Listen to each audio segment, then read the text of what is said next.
Liberia, a small West African nation of around 5 million people, is one of the 2 African nations that were never colonized. But why? Why was Liberia never colonized? Well, first of all, major colonial powers during that time like the British and the French, were never really interested in the territory due to its lack of natural resources. But it was also due to the fact that Liberia was in the sphere of interest of the United States, and so European powers didn't want to interfere. So, why was the US interested in Liberia? Throughout the years, the population of free people of color was increasing, especially after the American Revolutionary War. This caused certain problems in the US. Slave owners thought that free African Americans were going to help their slaves escape or rebel against them.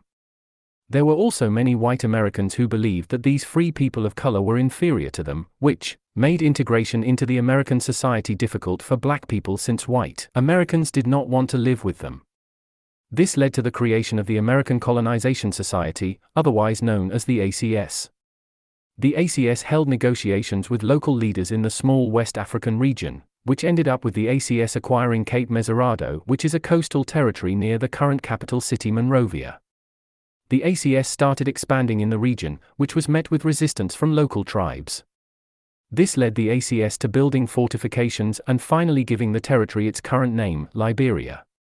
Liberia had a high mortality rate, with more than 50% of African Americans who arrived there died due to diseases, especially due to malaria. There was also the fact that Liberia was a big financial burden for the ACS, but also for the US government who was supporting them. This led to the ACS ordering the Americo-Liberian leaders to declare independence from the ACS, which they did on July 26, 1847.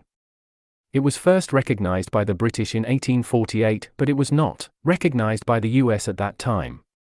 This was because of the southern states, who had strong political power in the United States government, not willing to recognize Liberia's independence. This would later change in 1862 when the southern states declared their secession from the US. The Americo-Liberian population dominated Liberian society for more than 100 years, which resulted in major ethnic tensions between Americo-Liberians and native Liberians. This would be the main reason of the violent military coup that was carried out by native Liberian Samuel Doe in 1980. This led to the overthrow of the Americo-Liberian President William Tolbert and brought Samuel Doe to power. Doe's leadership unfortunately would later be the cause of the country's civil war, which led, in turn, to more than 200,000 casualties and the destruction of the Liberian economy. In conclusion, Liberia isn't considered as being colonized since they were a private colony of the ACS and not the colony of a sovereign country, which is a much different case than the one of the other African nation that was never colonized, Ethiopia, which I will talk about in my next video.